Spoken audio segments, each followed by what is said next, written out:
fazer uma pequena apresentação e o Dr. Antônio Vicente estudou economia na, e teoria política no London School of Economics e foi durante algum tempo trabalhou na Fundação Luso-Americana. Depois também trabalhou com o Carlos Moedas no desculpe, desculpe, trabalhou com o Carlos Moedas na Comissão Europeia para Investigação e Ciência e Inovação e agora, neste momento, é funcionário da Comissão Europeia e está atualmente também na representação da Comissão em Portugal.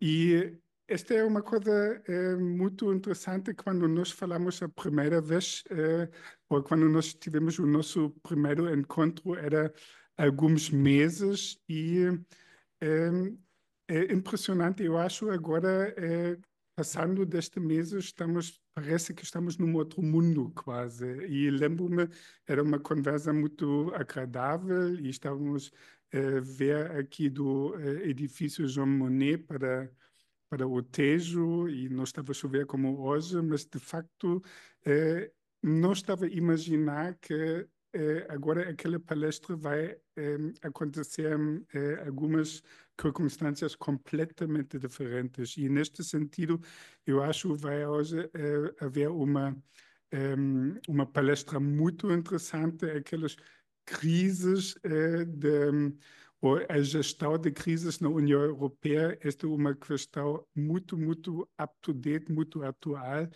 e acho que vamos ter agora muitos incomes, muitas informações interessantes como a situação atual e como está pensado o novo posicionamento da União Europeia dentro daquelas mudanças geopolíticas. Mas, bom, agora não vou falar muito e eu vou passar logo diretamente a palavra ao Dr. Antônio Vicente. Muito obrigado, Steven, e muito obrigado à Universidade Aberta por este convite. É um grande gosto estar aqui convosco. De facto, como dizia o Steven, quando tivemos a primeira reunião, falámos muito sobre este tema da gestão de crises, que me parece ser uma boa forma para alunos como vocês, que estão interessados na União Europeia e que estão em estudos europeus. A proposta que eu tenho para vocês hoje é precisamente propor que olhem para a União Europeia com estas lentes, com estes óculos da gestão de crise. Porque, de facto, há uma frase muito inspirada e muito inspiradora que alguns de vocês certamente conhecem, que foi proferida por Jean Monnet, um dos pais fundadores da União Europeia, que tem uma frase que diz o seguinte, que a Europa, no sentido da União Europeia, será forjada pelas crises e ela própria será o somatório da resposta a essas crises. E essa frase, isto parece quase ficção científica, parece que ele veio aqui ao futuro e voltou atrás numa máquina do tempo, porque de facto, como penso que vos vou conseguir transmitir durante esta palestra, não há dúvida nenhuma que a grande marca da construção europeia tem sido sucessivas crises e, de facto, muitas das mudanças institucionais que estamos a presenciar no dia a dia e hoje em dia de uma forma cada vez mais acelerada. Vou-vos falar, por exemplo, de um pacote chamado Rearm Europe, que foi apresentado literalmente há uma semana e meia e que para mim é uma mudança fundamental na forma como a instituição Comissão Europeia e União Europeia se organiza. E, portanto, de facto, o ponto que eu vos quero transmitir nesta breve palestra, e depois espero que haja perguntas e estou aqui ao vosso dispor para qualquer dúvida que tenham, porque aquilo também que vamos abordar é complexo, é vasto, mas no fundo o que eu quero que vocês tirem desta palestra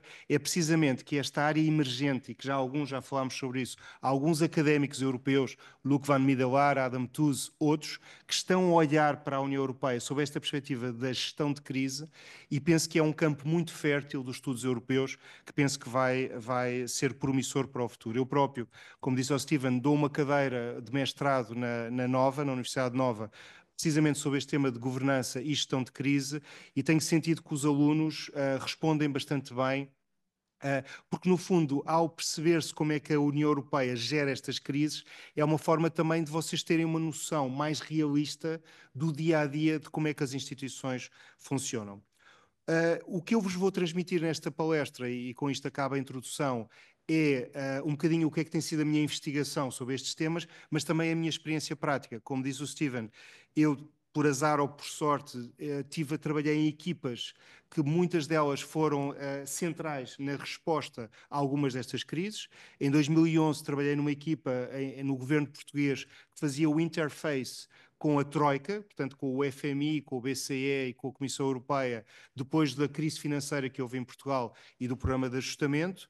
Depois, quando estive em Bruxelas, acompanhei muito de perto, como chefe de gabinete de um comissário, a crise de refugiados, o referendo do Brexit e depois, mais tarde, aqui em Lisboa, o impacto da pandemia e da invasão da Ucrânia e, obviamente, que agora tudo o que está a passar nas últimas semanas. E, portanto, o que eu vou tentar é mostrar-vos um bocadinho como é que tem sido esta gestão de crise, com base em 5 crises muito concretas. A crise do euro, a crise da dívida soberana, a crise de refugiados, em 2015, 2016, o Brexit e o seu aftermath, não é? O que se aconteceu depois do referendo para a saída do Reino Unido, a pandemia do Covid-19 e a invasão da Ucrânia e depois todo este realinhamento da relação transatlântica que estamos a viver nas últimas semanas.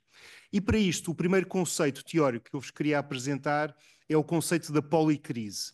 A policrise, como conceito sociológico, foi apresentado pelo Edgar Morin, penso que nos anos 80 ou 90, mas foi repescado por Jean-Claude Juncker, o antigo presidente da Comissão Europeia, num discurso que ele fez, penso que em 2016, e este conceito da policrise tem a ver com uma instituição ou uma empresa, neste caso a União Europeia, ser sujeita a um conjunto de crises que não só vêm de uma forma sequencialmente muito próxima ou até ao mesmo tempo, e, portanto, o próprio impacto, o próprio choque que acontece na instituição acaba por ser muito mais complexo, precisamente por uma instituição ter que gerir 1, 2, 3, 4 crises ao mesmo tempo ou de uma forma sequencial muito, muito rápida. E, portanto, quando Jean-Claude Juncker fala de policrise, no fundo o que nos está a dizer é que é completamente diferente quando uma instituição tem que gerir tantas crises ao mesmo tempo.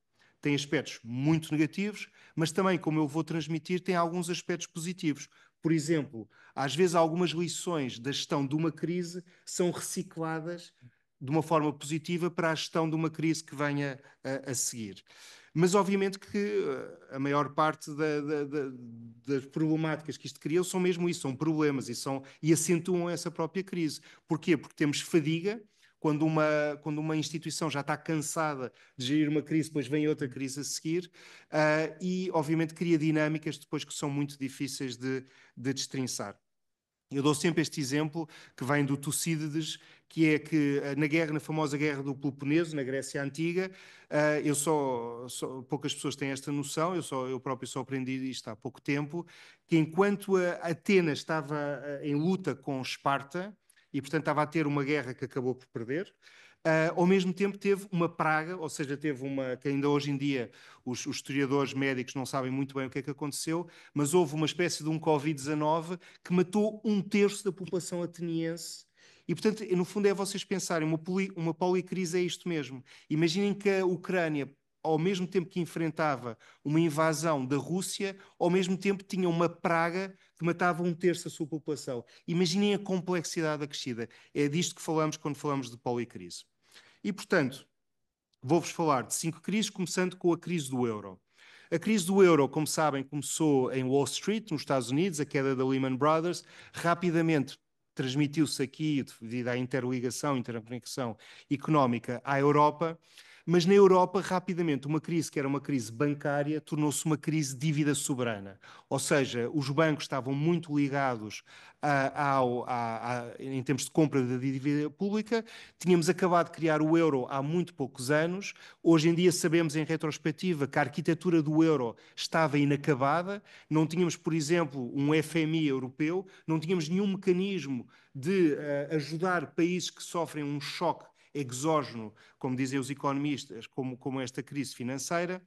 E, portanto, os próprios países não conseguiam desvalorizar, porque já não tinham a sua própria moeda. Por exemplo, nos anos 70, nos anos 80, quando Portugal teve uma intervenção do FMI, na altura desvalorizou a moeda e, portanto, ganhou competitividade artificialmente e conseguiu sair mais rapidamente da crise. Com o euro, isso não era possível. E, portanto, como todos como sabem, na altura criou graves problemas, principalmente na Grécia, em Portugal, na Irlanda, em Espanha e no Chipre, e também noutros países, mas estes aqui, uma situação mais aguda, e no caso de três deles, Grécia, Portugal e Irlanda, houve um chamado bailout, ou seja, houve um programa de ajustamento, em que esses países não conseguiam ir ao mercado, no fundo, emitir dívida pública para poderem pagar. Literalmente, Portugal não tinha as condições de pagar os salários dos seus funcionários públicos até ao final do ano 2011. E, portanto, teve um empréstimo de 78 mil milhões de euros.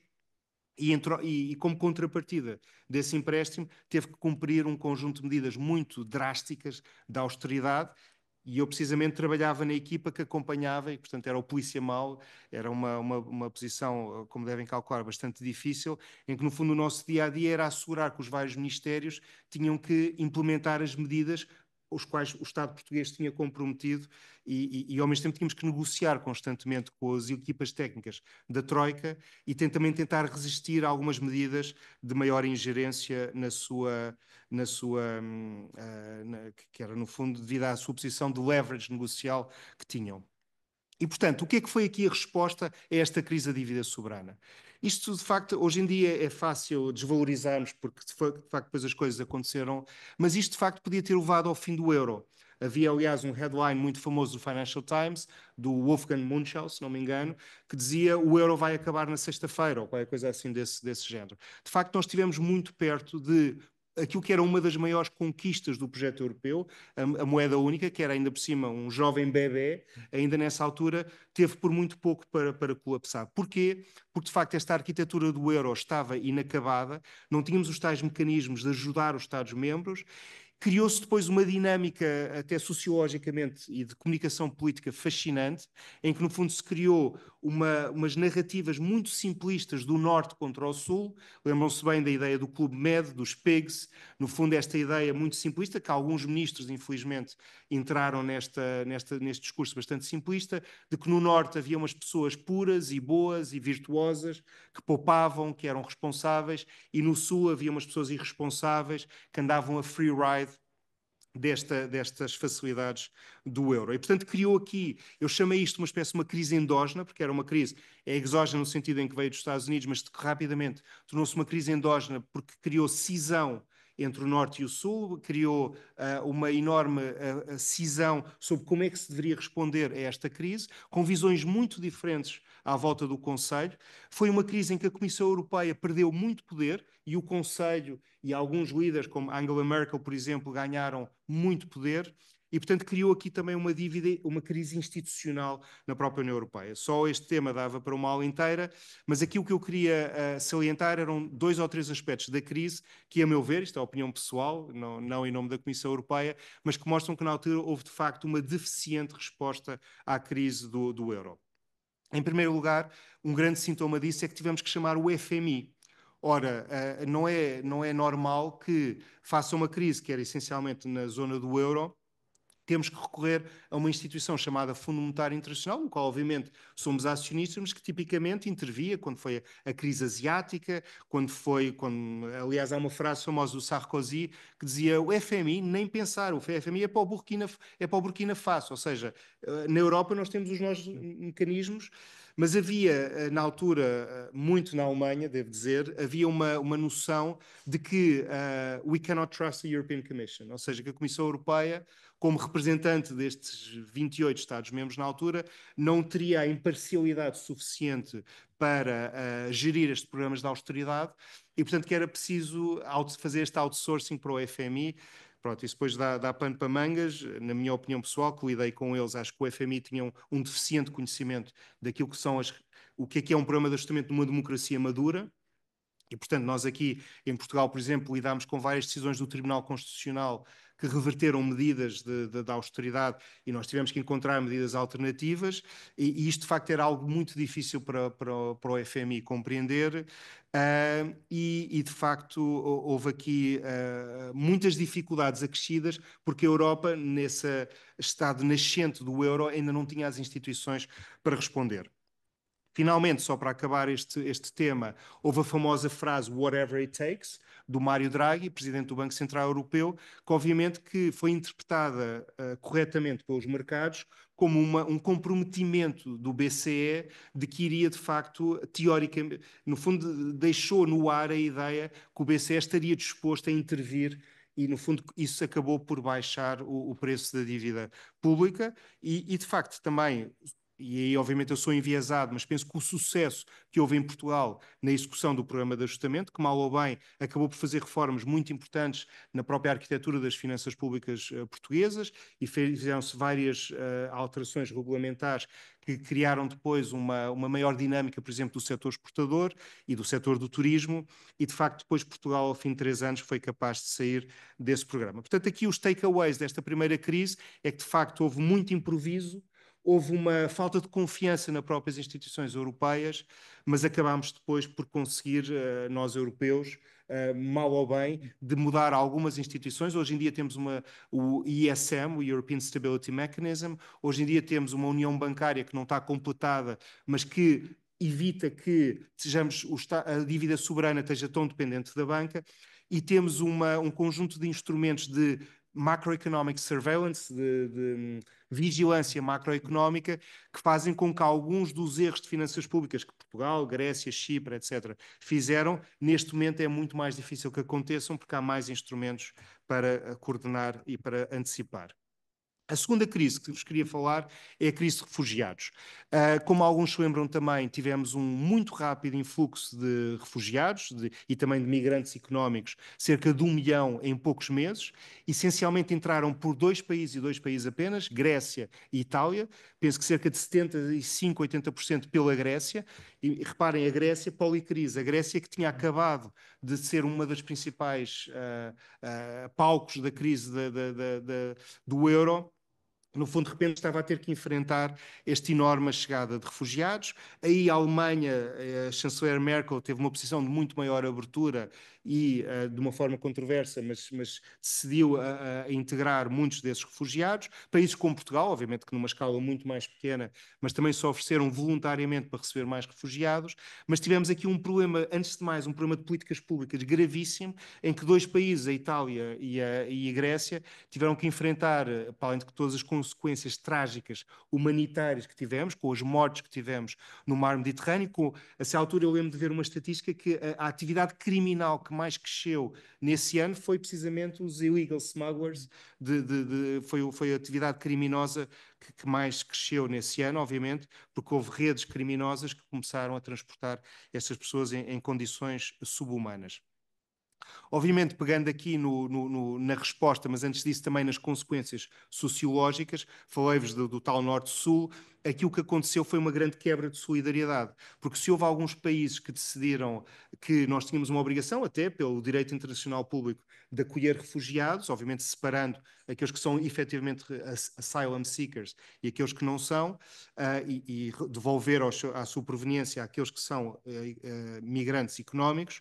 Mas houve alguns países, a Hungria, a Áustria, até a Dinamarca em certos aspectos, mas principalmente a Hungria e a Eslováquia, que se recusaram a aceitar a principal resposta que a Comissão Europeia propôs, que era uma chave de repartição racional cartesiana, em que os países tinham que acolher um envelope de refugiados conforme o seu PIB e conforme a sua população. E, portanto, havia uma chave de repartição em que a Hungria devia receber X refugiados, a Alemanha Y refugiados, mas infelizmente nunca se conseguiu sair do papel e, portanto, houve uma resposta inicial falhada, mas depois houve uma espécie de um improviso aqui feliz, que foi uma negociação com a Turquia. Aliás, é um tema também de investigação muito interessante, que foi uma negociação com a Turquia, um país com o qual a União Europeia estava com relações algo congeladas, depois de uma ideia de que podia se aproximar mais à União Europeia. E houve uma negociação também muito controversa com a Turquia, através do qual qualquer refugiado que chegasse a uma praia grega, no fundo era imediatamente repatriado para um campo de refugiados financiado pela União Europeia, mas em território turco, e isto, no fundo, conseguiu estancar esse enorme influxo. E isso foi importante. Obviamente não temos o contrafactual, mas se continuássemos a receber pessoas ao ritmo que estávamos a receber, muito provavelmente os populismos, e aí chega uma consequência sociológica. Hoje em dia está bastante demonstrado pelos politólogos que houve um enorme crescimento da extrema-direita e dos populistas, precisamente com uma agenda anti-imigração, e não é por acaso que surgem, e há quem diga que não é por acaso que a votação do Brexit, que marginalmente foi a favor do Brexit, também, obviamente, o tema imigração, que tinha acontecido esta crise de refugiados em 2015, não deixou de ter uma ligação. A terceira crise que vos queria falar era precisamente o Brexit. Aqui o que eu vos queria relembrar é que, e eu tive muito presente à volta da mesa, nessa altura, e reparem que hoje em dia também em retrospectiva nós próprios já sabemos o que é que aconteceu, mas na altura havia um enorme receio que a saída do Reino Unido ia ser o princípio da desagregação da União Europeia. Isto foi uma verdadeira crise existencial, porque na altura foi um choque. Foi a primeira vez desde 57 que era o alargamento da União Europeia sempre a crescer e de repente um de nós decide sair do clube, decide que este clube já não era para ele. E, portanto, isto obviamente criou também uma crise de confiança na própria União Europeia. E na altura, os analistas diziam que podia acontecer uma de duas coisas: o efeito dominó ou o efeito vacina. O efeito dominó era a tese pessimista, era que depois do Reino Unido vai sair a França com a Marine Le Pen, ou vai sair a Áustria, ou vai sair a Holanda, e portanto isto é o princípio do fim. A tese da vacina era uma tese mais otimista, era que se correr muito mal para o Reino Unido, isto vai ser uma vacina, tal como nós tomamos uma vacina para prevenir futuras doenças, pode ser uma vacina para evitar que outros países tenham essa tentação. E, de facto, em retrospectiva, eu penso que dominou o efeito vacina, até porque foi bastante caótica a forma como o Reino Unido lidou com esta saída.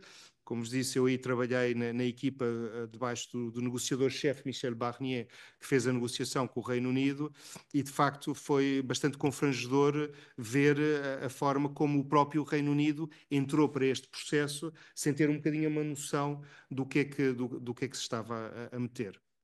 Aqui qual é que foi a resposta? Eu aqui devo dizer, mais uma vez sou enviesado, embora também tenha criticado as respostas anteriores, mas eu penso que aqui a Comissão Europeia foi bastante feliz na resposta que deu. Porque o passo lógico do Reino Unido foi tentar dividir para conquistar. Ou seja, tentou convidar os vários Estados-membros a ter relações bilaterais que pudessem ser mais benéficas. E, por exemplo, veio aqui a Portugal e disse: vocês têm tantos ingleses aqui, há tantos turistas, não querem ter um special deal com o Reino Unido em que há uma passagem mais rápida. E isto aconteceu em várias geografias. E aqui penso que o ato inteligente da União Europeia foi delegar numa pessoa, num rosto, chamado Michel Barnier, a centralização do processo negocial. E, como tal, isso deu um peso negocial muito forte à União Europeia. E hoje em dia até há artigos académicos muito interessantes. Há um que se chama mesmo The Barnier Method, em que, no fundo, estuda, enquanto técnica negocial, o que foi feito, porque penso que foi bastante feliz, que é uma posição que eu vos posso resumir numa frase: era transparência radical. Ou seja, Michel Barnier, a posição dele era que quando ia para uma ronda negocial com o Reino Unido, já tinha falado com todas as capitais dos 27 e já tinha assegurado que todos os países estavam confortáveis com aquilo que ia ser apresentado ao Reino Unido, já tinha ele próprio negociado com os vários Portugais e Holandas, etc., aquilo que eram as dificuldades que eles tinham ou aquilo que eles queriam maximizar. Ele próprio estava-nos a dizer a nós que vocês têm que passar 80% do vosso tempo a falar com os repairs, ou seja, com as embaixadas dos países da União Europeia ali em Bruxelas, e vocês só podem ir para uma mesa negocial quando já têm esse acordo de toda a gente. Ele ia ao Parlamento Europeu quase todas as semanas falar com as várias comissões e dizer-lhes o que é que estava a passar, e ia falar com os vários ministros ao Conselho Europeu a explicar-lhes o que é que estava a ser feito. Isso era espetacular, porque as nossas posições negociais eram altamente públicas e transparentes, o que às vezes até é contraintuitivo. Uma pessoa acha que o segredo é a alma do negócio, mas no fundo nós, quando íamos reunir com os ingleses, os próprios ingleses já sabiam qual é que ia ser a nossa posição. A grande vantagem é que a nossa posição tinha muita força, porque já tinha as costas quentes de ter a aprovação de todos os países. E, portanto, eu penso que isso assegurou que houvesse uma só voz e uma só posição negocial e acabou por ser muito importante para o sucesso dessa posição. Aqui o risco era o seguinte, lembram-se de uma frase famosa do Boris Johnson, "We want to have the cake and eat it too", ou seja, ele com muita lata, ele próprio disse que queria no fundo estar melhor, queria ter os benefícios da União Europeia, não tendo os custos da União Europeia. E a nossa posição era um bocadinho o contrário, era assegurar, não de uma forma punitiva, mas assegurar que é claro que uma pessoa está fora do clube, obviamente que tem que estar numa situação muito pior em termos de acesso aos benefícios desse próprio clube. E penso que isso foi conseguido. A outra crise que eu vos queria falar é o Covid-19. Obviamente não vou demorar, porque é uma crise que está mais próxima. Aqui eu diria que é uma crise exógena, porque veio de fora, não é? E até uma crise de impacto simétrico, no sentido em que quase todos os países foram afetados de forma igual. Obviamente que há alguns com maior... Aliás, começou muito na Itália, lembram-se bem que, e na altura... É verdade e é importante admitir que houve uma certa quebra de solidariedade no princípio. O próprio governo italiano pediu aos vários Estados-membros máscaras, equipamento de ventiladores. Isto foi uma questão de dias, mas na altura as autoridades dos vários países tiveram alguma relutância porque sabiam que mais cedo ou mais tarde a pandemia ia chegar aos seus países e, portanto, inicialmente houve até uma quebra de alguma solidariedade. Houve também algum receio de que a União Europeia, portanto, podia iniciar processos de compra de vacinas, etc. E na altura ainda estávamos longe de ter uma vacina, mas que aí também podia ser um free for all, ou seja, podia haver, por exemplo, a Alemanha, com os seus 80 milhões de população, teria mais força negocial a negociar vacinas do que Portugal com os seus 10 milhões de pessoas. E, portanto, embora no início tenha havido algum receio, eu penso que aqui institucionalmente a União Europeia penso que foi muito feliz na sua resposta. Antes de mais nada, porque pela primeira vez houve um processo de compras públicas chefiado pela Comissão Europeia, coisa que nunca tinha acontecido antes, precisamente para a compra conjunta e para o desenvolvimento conjunto das vacinas.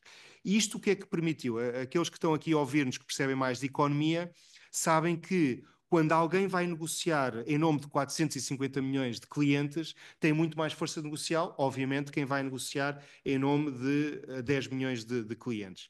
E, portanto, todo o investimento que foi feito em laboratórios para o desenvolvimento rápido da vacina e a própria depois compra conjunta, conseguiu-se melhores prazos e preços melhores porque foi feita essa centralização. E, portanto, repara, hoje em dia esquecemos, mas, por exemplo, a Áustria decidiu estar de fora inicialmente esta compra conjunta. O chanceler, aquele jovem chanceler austríaco, inicialmente não quis entrar porque achou que ia ter melhores condições se fosse fazer essa negociação. Depois até se queixou porque foi para o fim da fila, mas depois o ASO conseguiu encontrar uma solução. Portanto, houve essa compra de conjunta. Houve uma coisa muito importante que hoje em dia está esquecida, que foi o certificado digital, que permitiu que a economia reabrisse mais cedo, porque, no fundo, havendo um certificado digital que era aceito por todos os países e por todos os negócios e por todas as companhias aéreas, fez com que, quando naqueles períodos que nós nos lembramos, em que, de repente, as coisas acalmavam e podíamos já viajar, tendo um certificado digital, que foi também centralizado a nível europeu, permitiu também que a economia pudesse reabrir mais rapidamente. E depois outra resposta muito importante e sem precedentes, lá está, a Europa é forjada nas crises e é a resposta, é o somatório da resposta a essas crises. Pela primeira vez a União Europeia endividou-se com o Next Generation EU, com as chamadas bazucas, o PRR, pela primeira vez foi aos mercados levantar um fundo, na altura diziam-se que era o Hamiltonian Moment, tal como o Alexander Hamilton, primeiro-ministro das Finanças americano, tomou a dívida dos Estados e, em troca disso, ganhou competências. No fundo, na altura, pela primeira vez, foi quase 800 mil milhões de euros que a União Europeia, que a Comissão Europeia gere e que depois repartiu nos chamados PRR a todos os países. Houve outro programa que é o SURE, menos conhecido, mas que foi muito importante, que era um programa de que uma empresa, em vez de despedir os seus empregados, podia continuar a pagar os salários para não despedir essas pessoas. Por exemplo, um restaurante que obviamente que já não pode ter clientes, porque isso criaria muitos custos para a economia, ter que despedir as pessoas e depois readmitir, e através deste financiamento europeu conseguiu-se evitar. Finalmente, a invasão da Ucrânia, que criou, obviamente, um grande choque geopolítico para todos nós, que obviamente ainda estamos a viver esta situação trágica, esta invasão brutal da Rússia a um Estado soberano, à Ucrânia, uma guerra às nossas portas, obviamente um grande choque. Em termos de efeitos dinâmicos da própria política europeia, acentuou a divisão entre a Hungria e o resto da União Europeia. também por razões históricas, porque a Hungria já tinha um conflito latente com a Ucrânia e, obviamente, uma posição muito mais próxima da Rússia, e, obviamente, que isto criou também uma crise institucional. Devo dizer que, na altura, aqui, perdoem-me se eu seja um bocadinho mais positivo, mas eu lembro ver editoriais, na altura, nos dias a seguir à invasão, a dizer que seria impossível aprovar pacotes de sanções porque é necessário unanimidade e a Hungria iria vetar. Isso não aconteceu, apesar de tudo, a Hungria tem estado do lado dos outros Estados-membros a aprovar, já vamos no 15º pacote de sanção, podemos depois discutir se as sanções estão a ser eficazes, mas elas foram postas e com unanimidade. Como sabem, houve uma crise energética imediatamente, porque tivemos de um dia para o outro, parámos de receber uma grande quantidade de gás natural. A Alemanha, 49% do seu gás natural vinha diretamente da Rússia e, portanto, em poucos meses isso passou para zero. E, portanto, isto criou, obviamente, um problema de competitividade da indústria europeia, criou preços, dispararam os preços da energia e houve também uma resposta coordenada. E, curiosamente, e vem aqui os aspectos positivos das policrises, a essa altura este instrumento da compra conjunta das vacinas foi usada para a compra conjunta do gás natural, permitindo também melhores preços, e foram também criadas reservas naturais de gás, e isso conseguiu ter, pelo menos, mitigar o aumento da energia. Penso que também nos devemos orgulhar da solidariedade que foi dada em relação à Ucrânia. Apesar do que o Donald Trump diz, a União Europeia e os Estados-membros da União Europeia são os principais doadores para a Ucrânia. E tivemos, antes de mais, que acolhemos vários refugiados dessa guerra. Todos nós nos lembramos de ver, de repente, um dia para o outro, vários ucranianos aqui do nosso lado. Felizmente, alguns conseguiram voltar para a parte ocidental da Ucrânia. Outra consequência estrutural e histórica foi o reabrir do dossiê do alargamento. Ou seja, isto era um dossiê que estava completamente congelado e se calhar daqui a 10 anos vamos ter mais 9 ou 10 Estados-membros na União Europeia. Portanto, lembram-se que tínhamos tido o Brexit e agora temos vários países a querer entrar na União Europeia, precisamente porque sentem esta ameaça russa de uma forma muito mais premente. E estamos a usar também o instrumento da compra conjunta para comprar mísseis e armamento para a Ucrânia. O último slide que eu vos queria aqui falar e depois passamos para as nossas perguntas, que é precisamente isto que o Steven alertou, que é o que aconteceu nas últimas semanas.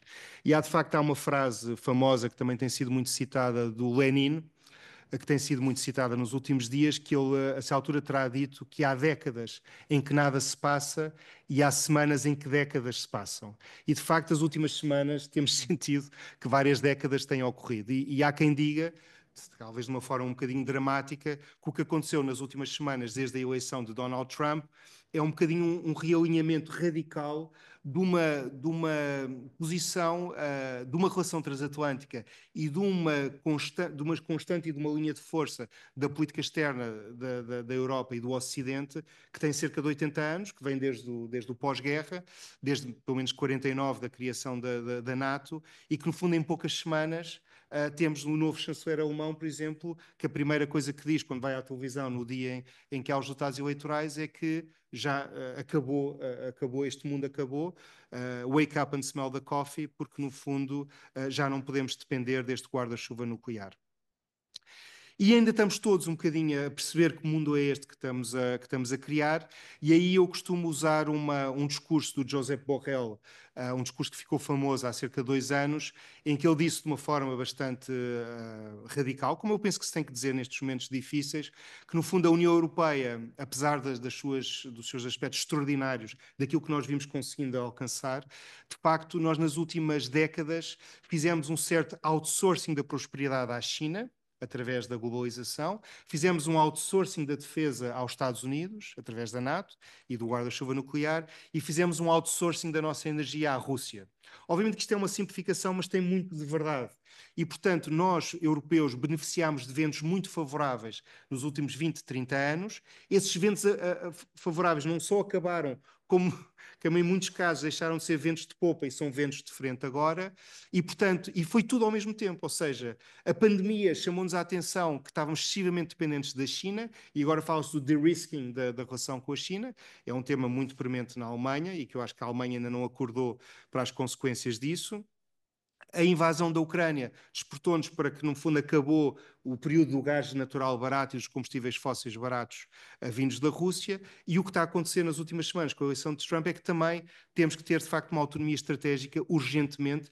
E, no fundo, temos que fazer tudo isto à pressa, de forma altamente intensa e de forma altamente solidária portanto, temos, no fundo, uma nova crise. Ou seja, temos uma crise que é uma tempestade perfeita, que são estes três outsourcings que têm que acabar de um momento para o outro, portanto, isto faz com que a resposta tenha que ser o de-risking da China, tem que ser o acelerar da transição energética para as energias renováveis, porque essas dão-nos autonomia estratégica para não estarmos dependentes da Rússia e de outros países que não queremos estar dependentes, mesmo da Arábia Saudita. E, portanto, temos que acelerar a união da energia na União Europeia. E depois, finalmente, esta apresentação do Rearm Europe, em que a Presidente Ursula von der Leyen anunciou um pacote sem precedentes de apoio às compras conjuntas e à coordenação dos sistemas de defesa militares na Europa, em que, no fundo, a Comissão Europeia. Lá está, isto na altura da crise do euro era um tabu. A própria Alemanha decidiu esta semana, num acordo sem precedentes, eliminar o seu travão da dívida pública e, portanto, vai aumentar exponencialmente o seu investimento nas forças, na sua capacidade militar. Portugal já anunciou também que vai acelerar a meta para chegar aos 2% de investimento, 2% do PIB, que é o compromisso da NATO. E Ursula von der Leyen mostrou-se disponível para ativar o escape clause do Pacto de Estabilidade e Crescimento, que permite que os países que se endividem e que ultrapassem o seu déficit por investimento militar, que isso não seja, não leve a uma intervenção da Comissão Europeia, e criou-se um novo fundo que eu penso que vai crescer, mas que neste momento é de 150 mil milhões de euros de empréstimos para a compra conjunta e, portanto, vai reforçar. Portanto, aqui resta saber, eu penso que os sinais que têm sido dados, e com isto acabo, têm sido de que, face a esta tempestade perfeita, as últimas semanas, eu penso que a resposta europeia tem sido de uma enorme solidariedade e de uma enorme eficácia. Temos visto cimeiras sucessivas em Versalhes, depois com o Keir Starmer, que até tem mostrado um aproximar do Reino Unido com a União Europeia, que já não se via desde o Brexit. E tem havido aquilo que há uns anos, quando o presidente Macron disse que a NATO estava em crise profunda e que tínhamos que caminhar para a autonomia estratégica e que muitas pessoas não levaram isso a sério, eu penso que hoje em dia já ninguém não deixou de levar, ou seja, toda a gente leva isto muito a sério. E, portanto, eu estou ainda cautelosamente otimista pelo que eu vi. É uma situação muito delicada e muito grave, mas eu penso que, ao mesmo tempo, face a estas tempestades perfeitas que vêm da China, da Rússia e dos Estados Unidos, eu penso que a tentação de quebrar esta união que nós temos na União Europeia, penso que será menor. Porquê? Porque se nós já na pandemia nos sentíamos que era muito bom estarmos em conjunto a enfrentar esta crise, eu penso que com esta crise ainda vamos pensar mais que é muito bom estarmos todos juntos a enfrentar esta crise. Muito obrigado. Ok, muito obrigado pela esta palestra excelente. Eu acho que esta era aqui uma apresentação muito sucinta, muito sistemática e muito lógica aquela policrise que a União Europeia vive ou viveu agora nos últimos anos pronto, esta é a primeira vez que eu estava mesmo a ouvir uma apresentação, este mesmo de uma forma tão sucinta e lógica e bem compreensível desta questão. E eu quero só colocar uma questão muito, muito geral. A minha questão é que o olhar para a crise em geral. Pronto, este é o que é uma crise. Uma crise pode ser um copo meio cheio ou meio vazio. Pronto, como olhamos para o copo que está meio cheio ou meio vazio. E, de facto, a Europa, a União Europeia é um pouco contraditório, porque também temos de pensar eh, nos últimos anos, desde 1945, a Europa nunca, vamos dizer, exceto agora da tragédia da Ucrânia, mas a Europa nunca viveu tanto tempo a seguir em paz. Pronto, realmente a Europa até 1945 há séculos sempre em guerra e este nunca houve um tempo tão comprido em paz. E também nunca na história europeia os cidadãos europeus eram tão ricos e de tão boa saúde. Também fisicamente a saúde melhorou imenso, além da pandemia, não é? E também eu lembro-me sempre, pronto, também tenho aquela sorte de conseguir viajar muito, mas lembro-me também é sempre daquela uma frase de Stefan Zweig, daquele famoso livro do Mundo de Ontem, que ele já existiu antes da Primeira Guerra, mas depois acabou de viajar sem mostrar passaporte sempre em todas as fronteiras. Esta realmente são é, é, é, aqui a União Europeia conseguiu progressos enormes num tempo relativamente curto e isso nunca devíamos esquecer também quando falamos de crise. E agora a minha pergunta é simplesmente agora aquela crise nova, muito recente.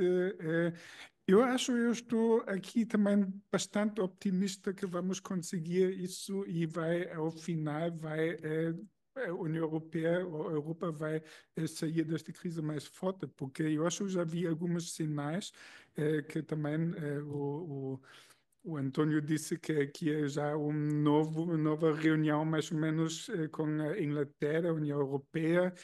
Também uma das primeiras coisas que provavelmente o novo chanceler da Alemanha, Merz, Friedrich Merz, o que ele fez, a primeira coisa, logo depois, 2 dias depois ele ganhou as eleições, foi para Paris falar com Macron. Não é? Este realmente é também aquele conjunto entre França e Alemanha, também disseram, é essencial para a União Europeia. E o Friedrich Merz mostrou aqui uma grande proximidade. E o outro lado, eu acho também pode ser, pronto, isso é um pouco mais especulativo, mas eu acho talvez um dia destes vamos agradecer ao Donald Trump. Porque aquela política errática que ele está a fazer agora, que está completamente aquele sistema, antigo sistema geopolítico, está um caos agora, mas aquele caos obriga a União Europeia a juntar-se mais para sobreviver, não é? Este agora, mesmo a Hungria ou até Meloni também já deu indicações que eles sabem perfeitamente agora um país separado nunca vai sobreviver a este caos em frente da China, em frente dos Estados Unidos. E este eu queria saber que também não é uma coisa, é uma crise, sim, mas não é uma maneira também de ver isso de uma forma positiva. E também temos, só para acabar, também podemos dizer, quando, por exemplo, quando sempre está tudo em ordem, e temos sempre comida, sempre podemos dormir. O que ficamos? Ficamos gordos e ficamos cansados, não é? Este também, crises sempre também há também desenvolvem uma certa dinâmica e neste sentido também podemos ver também este como positivo e esperamos que também, e eu acho, sou bastante otimista que vamos sair daquela crise também de uma forma bastante mais forte. Ok, obrigado. Não, sem dúvida, Steven. Eu estava aqui a ver no meu telefone um artigo que saiu no Financial Times, que é Trump is making Europe great again. The US president has provided the biggest stimulus towards European integration since the end of the Cold War, de um grande editorialista do Financial Times. E é exatamente essa linha. Ou seja, no fundo, o argumento deste artigo é que este choque que a Europa está a ter com uma posição diametralmente oposta, 180 graus oposta ao que têm sido as posições tradicionais dos Estados Unidos, está também a ser uma forma de a União Europeia compreender que já não pode ter a tentação de cada um tentar maximizar o seu interesse. Há uma frase que se usa muito em Bruxelas, que ninguém sabe muito bem quem é que disse, há quem diga que foi o Enrico Letta, outros, uma frase, uma piada, que diz que a União Europeia é constituída por 2 tipos de países. Os países pequenos e os países que ainda não sabem que são pequenos. E, portanto, isso é verdade, ou seja, mesmo uma Alemanha, mesmo uma França, num contexto geopolítico como o que nós temos agora, com o peso, até com a nossa população que está em decréscimo aqui na Europa, ou seja, cada país individualmente é muito é muito pouco, é muito pequeno para enfrentar todas estas tempestades que temos aí. Portanto, eu penso que, por exemplo, se um referendo do Brexit fosse agora e não um ano depois da crise de refugiados, muito provavelmente teríamos outro desenlace. É verdade que as crises, às vezes, também havia uma frase que era never waste a good crisis, ou seja, as crises é verdade que são muitas vezes oportunidades, e devo dizer com alguma tristeza que a própria crise da Troika aqui em Portugal fez com que algumas leis da concorrência, do arrendamento local, etc., que estavam há décadas estagnadas, foi de facto termos esta pressão de haver uma crise que fez com que Portugal fizesse algumas reformas importantes. E é verdade que às vezes as crises obrigam, criam resiliência e criam capacidade. Obviamente que às vezes também nós só ouvimos falar das crises que foram superadas. Depois também temos aquelas crises que não ouvimos tanto falar, porque a história não fala dos vencidos, daquelas crises que não foram sendo superadas.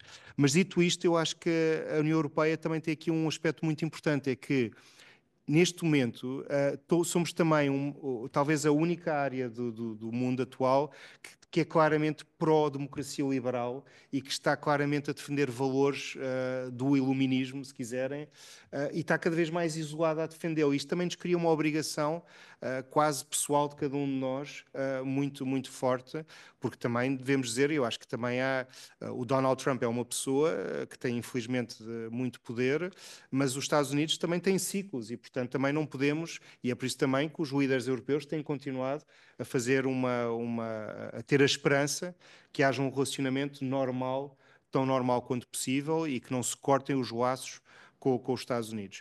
Mas também é importante nós também, como europeus, não estarmos numa constante autoflagelação de achar que fizemos tudo mal, mas ao mesmo tempo, pegando nas palavras do Josep Borrell, por exemplo, é importante dizer que muito do Estado Social que nós conseguimos criar na União Europeia, também o conseguimos fazer porque conseguimos poupar em despesa militar, porque tínhamos o guarda-chuva da NATO e o guarda-chuva nuclear. E, portanto, por exemplo, eu tenho visto agora muitos líderes europeus a dizer, sim, temos que investir em armamento, mas não podemos sacrificar as despesas sociais. Claro que, idealmente, não devemos sacrificar as despesas sociais, até porque isto pode aumentar os populismos e pode criar cisões na Europa. Mas, ao mesmo tempo, temos que também reconhecer que muito... E, aliás, o Barack Obama, as pessoas hoje em dia esquecem-se, a retórica era menos agressiva, mas o famoso pivot to Asia, ou seja, o próprio Barack Obama, assumiu frontalmente que na sua política externa a Europa não ia ser a prioridade. O próprio Joe Biden, nas decisões que tomou na Organização Mundial do Comércio, por exemplo, não foi muito amigo da Europa também e do multilateralismo. A sua saída do Afeganistão, aquele acordo com a Austrália que pôs a França de lado na construção de submarinos, também mostra que algumas dos problemas da relação transatlântica agora são mais enfáticos, agora são mais graves, mas já aconteciam antes.